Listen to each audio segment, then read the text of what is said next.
Alamkategooriate loomine e-poodi. Meil antud listis on näha, et meil on siin küll kõik fotokad, kuid osad neist on näiteks Canoni fotokad ja osad on Nikoni fotokad. Et kui me soovime teha alamkategooriat eraldi Canoni ja Nikoni jaoks, siis uue kategooria saame lisada siit ülevalt lisakategooria. Kirjutame siia näiteks Canoni fotokad, salvestame ja lisame uue kategooria Nikoni fotokad. Selle välja peale saab kirjutada seda konkreetset kategooriat iseloomustava teksti. Siia võib panna reklaampildi, reklaamjutu siia ette ja salvestame.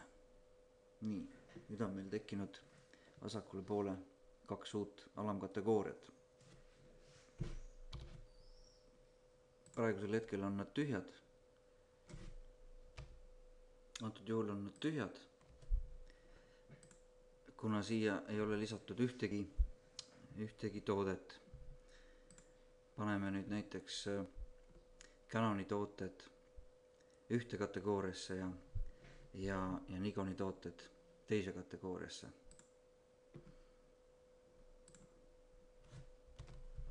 Jätame nüüd ühtlasi ka esilehele, e-poe esilehele nähtavaks, siis jätame siin peakategooriaks e-pood ja lisakategooria määrame siin Canoni fotokad ja salvesta. Võtame järgmise Canoni ja teeme kõik niimoodi läbi.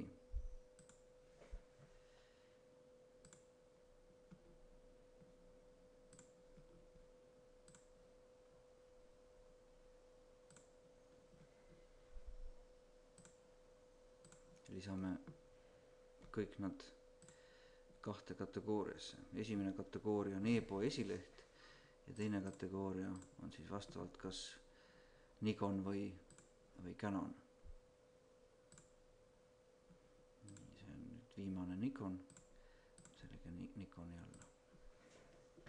Ja nüüd on näha, et esilehel on nad kõik olemas, kuid vastava kategooria all on siis ainult konkreetsed fotokad. Võime ka näiteks teha, et esileht ei ole mitte lihtsalt e-pood, vaid on mingisugune kuumad pakkumised või eripakkumised.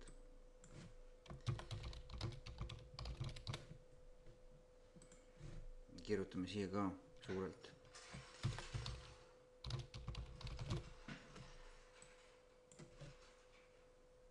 Teeme selle teksti kohe suureks ilusasti. Paneme ta boldi. Mingi salvesta. Nii.